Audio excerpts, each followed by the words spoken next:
Sir, क्या कहना चाहेंगे सर, जैसे इलेक्शन कमीशन जो है वो जम्मू कश्मीर वारद हुई है? देखिए, इलेक्शन कमीशन से के दौरे का तो हमने बहिष्कार कर दिया हुआ है।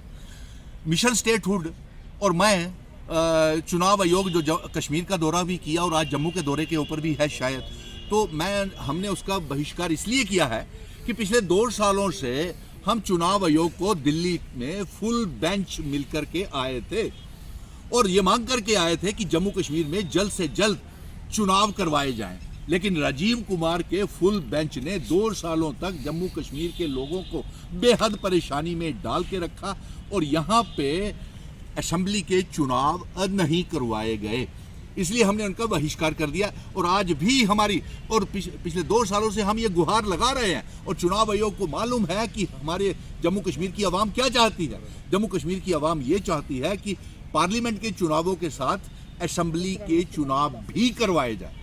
और दूसरी मांग ये हम यहाँ से भेज रहे हैं आज, ये तमाम पत्रकार वार्ता के माध्यम से ये आवाज़ उन तक ज़रूर पहुँचेगी कि एक तो आप जो सुप्रीम कोर्ट ने ये हिदायत जारी की है कि चीफ इलेक्शन कमीशन की वेबसाइट के ऊपर तमाम पॉलिटिकल पार्टीज अपने चंदा, फंड्स, इलेक्टोरल बॉन्ड्स कितने कितने किस पार्टी को मिले हैं वो वहां पे अपलोड करे। लेकिन चुनाव आयोग उनके ऊपर कोई जोर डाल ही नहीं रहा और ना ही प्रतिबंध लगा रहा है किसी पार्टी के ऊपर कि अपना अपना चंदा कहां से आया, कैसे आया, उसको बताया जाए। नंबर 3, हम ये उनसे मांग कर रहे हैं सुप्रीम कोर्ट से कि सुप्रीम कोर्ट ने आपको हिदायत दी है इसको इलेक्शन कमीशन को जम्मू कश्मीर में जल्द से जल्द चुनाव करवाए जाए और रियासत का दर्जा हमें वापस किया जाए। ना रियासत का दर्जा भारतीय जनता पार्टी वापस कर रही है, ना चुनाव आयोग चुनाव असेंबली के साथ करवा रहा है, पार्लियामेंट के साथ। तो उनसे मिलकर के फायदा क्या है? अगर सारी बातें उन्होंने भारतीय जनता पार्टी का इलेक्शन डिपार्टमेंट बन के ही करनी है तो हमारे यहाँ पे। और दूसरी बात तो ये है, सबसे बड़ी बेइज्जती की बात पॉलिटिकल पार्टीज के लिए, जम्मू के संगठनों के लिए ये है कि पिक एंड चूज करके किसी को चुनाव आयोग मिल रहा है। मैं आपको बता दूं, और पिछले 2 सालों से हम गुहार लगा रहे हैं, चुनाव आयोग से मिल के आए हैं, दिल्ली में मिल के आए हैं, तमाम मुल्क के मेंबर पार्लियामेंट से और तमाम पॉलिटिकल पार्टी से मिल के आए हैं, उनकी रायनामे बना करके आए हैं। आज जम्मू कश्मीर की तमाम पॉलिटिकल पार्टीज हमारे विजन डॉक्यूमेंट के ऊपर चल रही हैं कि पहले रियासत का दर्जा दिया जाए, पार्लियामेंट के चुनावों के साथ असेंबली के चुनाव करवाए जाए। लेकिन चुनाव आयोग के कान के ऊपर जूं तक नहीं रेंग रही है और इसलिए हमने इसका बहिष्कार कर दिया है, बाइकाट कर दिया, हम नहीं मिलेंगे। अब पत्रकार मित्र मुझसे ये पूछ रहे थे कि सीएए को लेकर के, सिटीजन अमेंडमेंट एक्ट को लेकर के हमारा क्या स्टैंड है। तो हम ये कहेंगे कि सिटीजन अमेंडमेंट एक्ट का यहाँ तक ताल्लुक है, हम तो इस शक्ल में चाहते हैं भारत को देखना। कहते हैं कि प्रताड़ित हो गए थे, बांग्लादेश में चले गए, पाकिस्तान में चले गए। उस आज़ादी की जंग में तमाम मजहबों के लोग इकट्ठे थे और उन्होंने इकट्ठे ये आज़ादी की जंग लड़ी थी। उसमें हिंदू भी थे, मुस्लिम भी थे, सिख भी थे, पारसी भी थे, तमाम मजहबों के लोगों ने शहादतें दी और उस समय सारे प्रताड़ित हुए और अपने भारत का बंटवारा हो गया और भारतीय जनता पार्टी ने भारत की आज़ादी में कोई योगदान नहीं है इनका। और साथ में हमारा ये कहना है कि अगर उस समय प्रताड़ित हुए थे तो सारे के सारे विस्थापित होकर कुछ पाकिस्तान में चले गए, कुछ भारत में रह गए, कुछ बांग्लादेश में चले गए। अब मिशन स्टेटहुड ये चाहता है कि जिस तरीके से भारत कहता है कि हम एक सुपर पावर हैं, नंबर 1, नंबर प्रधानमंत्री जी कहते हैं कि उनका 56 इंच का सीना है और वो सुपर पावर है, तो वो सुपर पावर इस्तेमाल करके भारत को, पाकिस्तान को भारत का हिस्सा बनाए और साथ में बांग्लादेश को भी भारत का हिस्सा बनाए।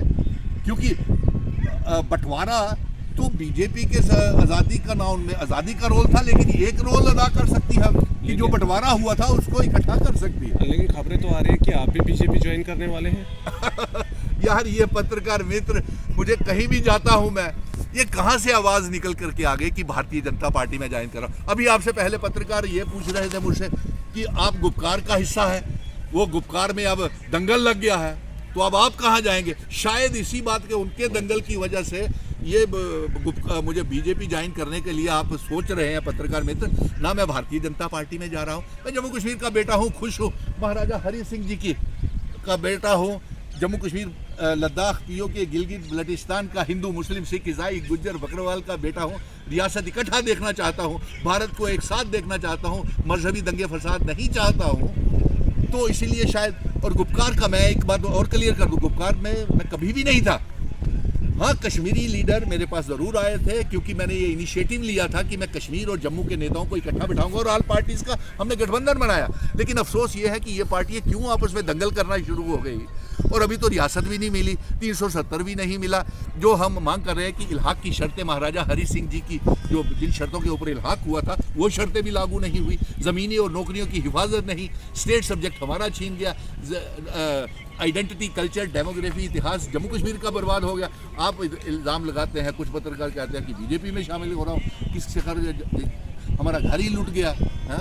सबसे बड़ा दुख मुझे है कि मेरी मेहनत जितनी भी थी, ये कश्मीरी लीडर जितने भी आपस में लड़ रहे हैं ना, दंगल जिनके भी चल रहे हैं, गुलाम नबी आज़ाद, अल्ताफ़ बुखारी, महबूबा मुफ्ती, डॉक्टर फारूक अब्दुल्ला, उमर अब्दुल्ला, अरे साहब हमने तो इकट्ठे होकर के ऑल पार्टीज मीटिंग में सारा ये 50 लाख वोटरों को अभी रुख हमने मोड़ दिया था जो यहाँ पे आने थे, बुलडोज़र के रुख मोड़ दिए। रियासत के दर्जे की जंग हमने शुरू की थी, 370 की जंग शुरू की थी, वो अभी कोई भी मुद्दा मौका पूरा नहीं हुआ। लेकिन सुनील डिम्पल 100 सालों तक ये जंग लड़ेगा, ईमानदारी के साथ, रिस्पॉन्सिबिलिटी के साथ और जिम्मेवारी के साथ। जम्मू कश्मीर का बेटा होने के नाते मैं ये जंग जारी रखूँगा।